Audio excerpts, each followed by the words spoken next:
Photo जला दे छोरा, छोरा ये फोटो जला दे।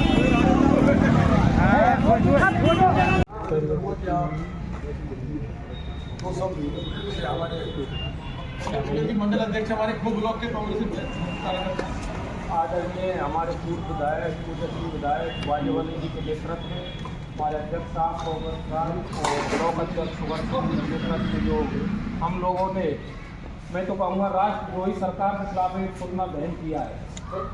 जिस संविधान की तरह से उसके कानून के सिस्टम से हमारा देश चलता है, उसके निर्माता के खिलाफ जो अमित शाह जी ने तकलीफ बोली है, मैं उसके शब्दों में निंदा करता हूँ और हम आगे सब मिल करके इस सरकार के खिलाफ ऐसे ही प्रदर्शन करते रहे, जिससे ये सरकार कोई भी कुंभकर्ण रूपी नींद में जो सो रही है उसको पता पड़ जाए कि कांग्रेस का कार्यकर्ता भी जबरदस्त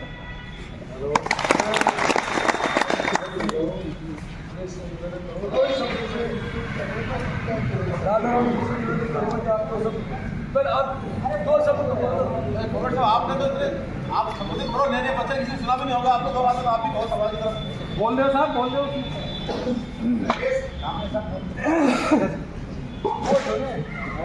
चरण सिंह जी से निवेदन करूंगा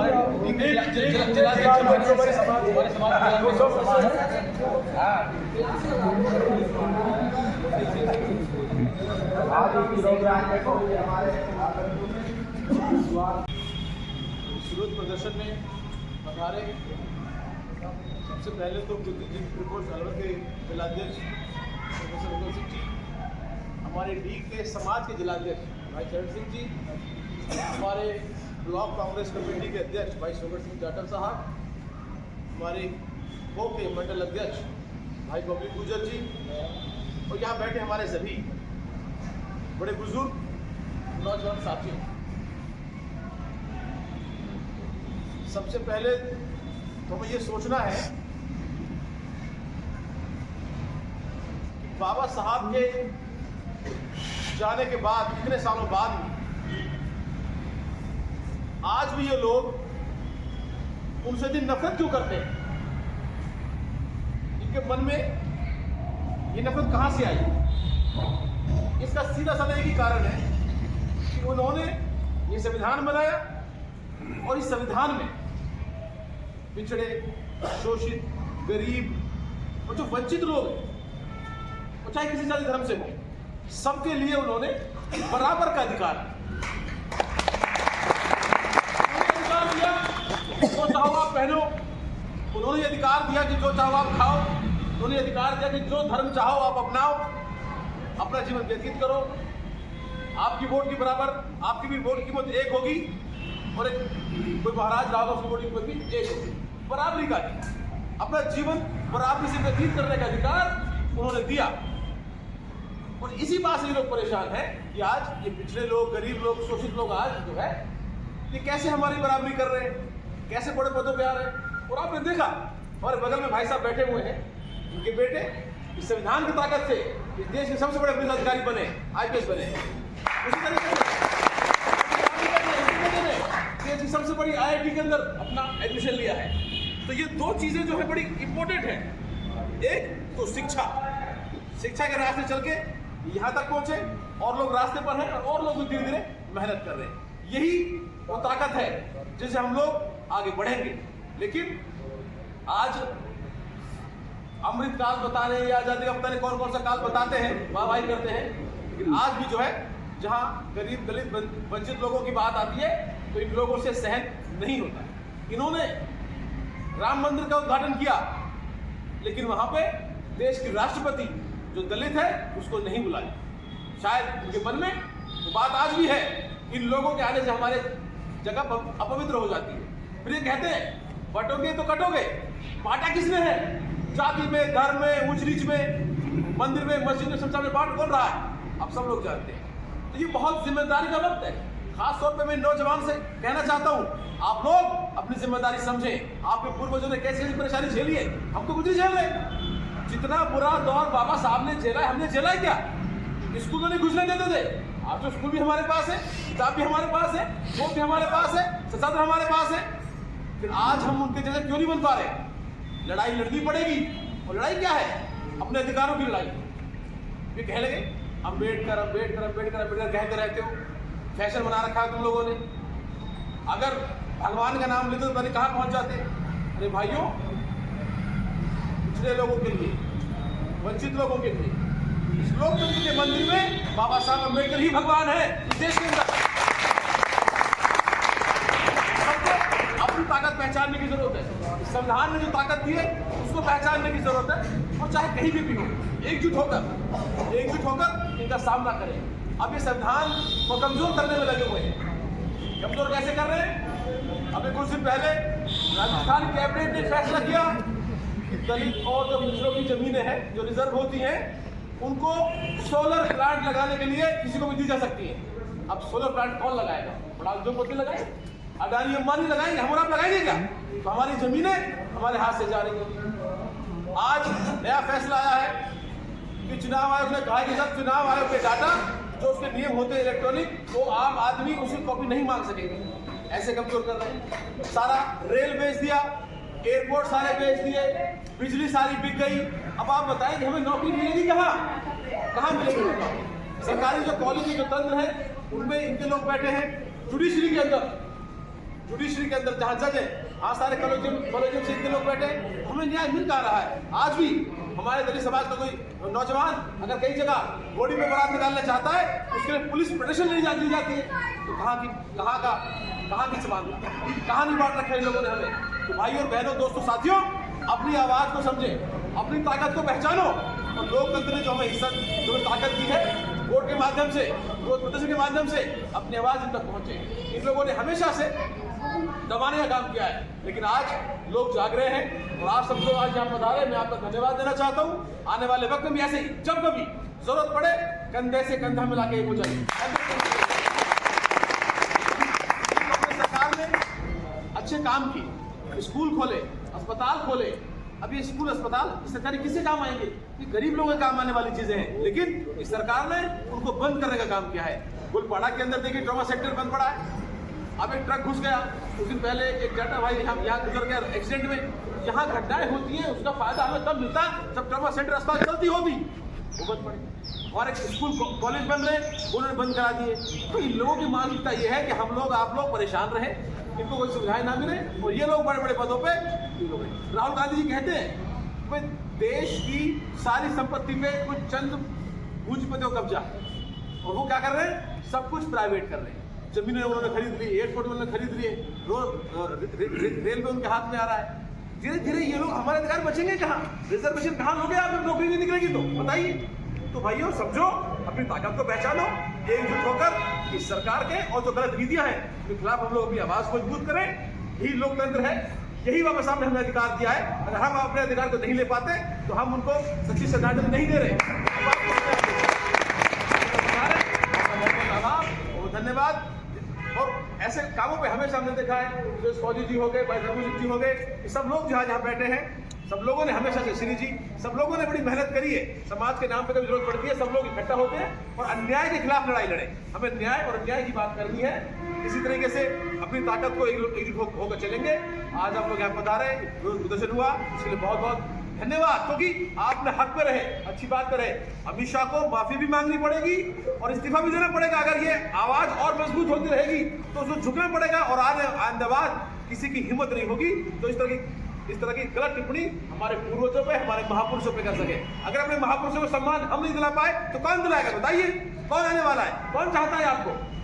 हमें खड़ा होना पड़ेगा। आप लोग बता रहे, बहुत बहुत धन्यवाद। कल का प्रदर्शन जो है गुलपाड़ा में है, सिंह जी, कल गुलपाड़ा में है। कल को कुलपाड़ा में भी ज़्यादा से ज़्यादा लोग 11 बजे शामिल होइए, अपनी लोकतंत्र में अपनी आवाज़ को पहुँचाइए। बहुत बहुत धन्यवाद। जय भीम, जय भारत।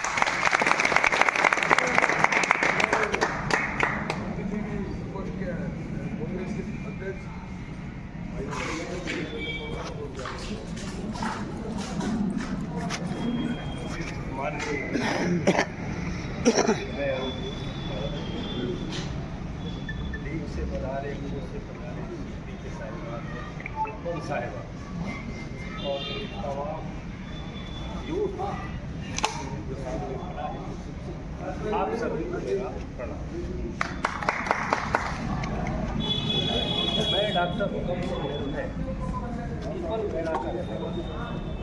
सीकरी में मेरे भाई रहते हैं, तो मेरी दीक्षा सारी अलवर में हुई। आर कॉलेज के प्रिंसिपल से मैं रिटायर हुआ पिछले वर्ष। अभी 15 दिन पहले माननीय भंवर साहब भंवर जिंदगी राजा महाराजा अलवर और कांग्रेस पार्टी मुझे सौंपा है। अलवर का अलवर जिले में इस समय 3 जिले हैं। खैरतल जिला है, बहरोड जिला है, लेकिन मेरे पास तीनों जिले हैं, यानी 11 विधानसभाओं का प्रभार मुझे सौंपा गया है। और मैंने अभी जम्बो मंत्रिमंडल मेरा 61 आदमी की कार्यकारिणी की है। अभी बहुत साहब आए से मुलाकात रहे, तो अब मुझे कई मिला है, मिली हुआ हूँ। अभी तक राजकाज में था और अब इच्छा हुई कि मैं समाज सेवा की जाए। और चूँकि मैं 61 वर्ष का हो गया, तो मैंने भी इस पीपल खेड़ा से पढ़ता पढ़ता अलवर और राजस्थान के तमाम कॉलेजों में नौकरी और लगभग 8 वर्ष मैंने प्रिंसिपलशिप की। मैंने जो देखा, माननीय विधायक साहब, जब मैं पीपल खेड़ा से अलवर गया था तो अलवर में कमरा किराए पर नहीं मिलता था। मोहल्ले में गए, बहन जी कमरा चाहिए, बाहर आई लेडीज, कौन जाते घटी ना। ये भारत इस चीज़ से आहत होकर के हमने अलवर में हिंदुस्तान का पहला सटीक छात्रावास बनाया, हिंदुस्तान का। और आज 150 बच्चे उस छात्रावास की नींव का ईंट एक ये बालक है। 2010 से 13 तक डॉक्टर हुकम सिंह को खटीक समाज का अध्यक्ष बनाया गया जिला लोकसभा। मैंने पहला फिर हिंदुस्तान का गर्ल्स हॉस्टल बनाया, कन्या छात्रावास हिंदुस्तान में खटीकों का एक ही अलवर, आज तक पूरे भारत में कहीं। ये बात मैंने क्यों कही? ये एक क्रिया है समाज में, क्योंकि हमको अछूत माना जाता है। यहाँ हिंदू है और मैं भी हिंदू हूँ। भाई कोई हिंदुत्व की बात करे तो प्रोफेसर हुकम सिंह से टकराव कर, बहस कर, यहाँ कर, चौराहे पे कर, संसद में कर, शास्त्र में कर, कहीं कर, लेकिन तर्क से जात पात पूछे नहीं कोई, और हरि को भजे तो हरि का। कौन सी किताब में लिखा हुआ है कि शेड्यूल कास्ट वेद नहीं पढ़ेगा, शेड्यूल कास्ट मंदिर में नहीं घुसेगा? अभी माननीय एमएलए साहब ने बहुत बड़ी मिसाल दे दी। देश का प्रथम नागरिक कौन है? राष्ट्रपति। राष्ट्रपति कौन है इस समय? महिला, अपनी महिला है, द्रौपदी मुर्मू जी, यानी दलित महिला है। तो जब संसद का उद्घाटन हो रहा है तो पहला अधिकार किसका? राष्ट्रपति जी का। लेकिन उसको तो बेचारे को पता नहीं कहाँ भेज दिया था, और माननीय प्रधानमंत्री महोदय ने वो सारा काम, यही आप मानसिकता देख, पूरा देश देख रहा था, दुनिया देख रही थी। एक कहावत है मैंने साहब, पाप मंगरे चढ़ के पुकारे, और अंदर की जो बात होती है ना वो आ जाती है। ये अमित शाह जी का दोष नहीं है, ये ईश्वर की, खुदा की रहम है कि उसके अंदर जो था उसको उसके मुंह से कहलवाया। शातिर व्यक्ति आदमियों की तो धूल झोंक सकता है, खुदा के थोड़ी धूल झोंक सकता है। वो तो मालिक है सबका, उसने हम सब बंदों को बनाया है, सारी कायनात उसकी है, सारी खिलकत उसकी है। उसको धोखा कैसे दे सकता है? उससे वो कहलवाया गया ताकि इस व्यक्ति का मतलब भारतीय जनता पार्टी का कौन है? वो गृह मंत्री। वो एक अलग बात है कि वो तड़ी पार है, वो एक अलग बात है कि उसने गोधरा में क्या किया, वो सारी बातें छोड़ दो। लेकिन उस समय वो देश का गृह मंत्री, और गृह मंत्री का वक्तव्य वो भी संसद के भीतर। आज एमएलए साहब के परिसर में हम भाषणबाजी कर रहे हैं, यहाँ मैं कुछ गलत कह सकता हूँ, वो माफ के योग्य है। लेकिन आप भारत का जहाँ विधान रखा जाता है, जहाँ से भारत देश चलता है, उस सदन में आप इस पर टिप्पणी कर रहे हो बाबा साहब। अब आपको बताता हूँ बाबा साहब है तो भारत किससे चलता है? संविधान से चलता है। देश किससे चलता है? संविधान से। संविधान का निर्माता कौन है? बाबा साहब। तो ये हमारे तो ये कहना कि वो दलितों का मसीहा था, ये कहना वो शोषितों को मसीहा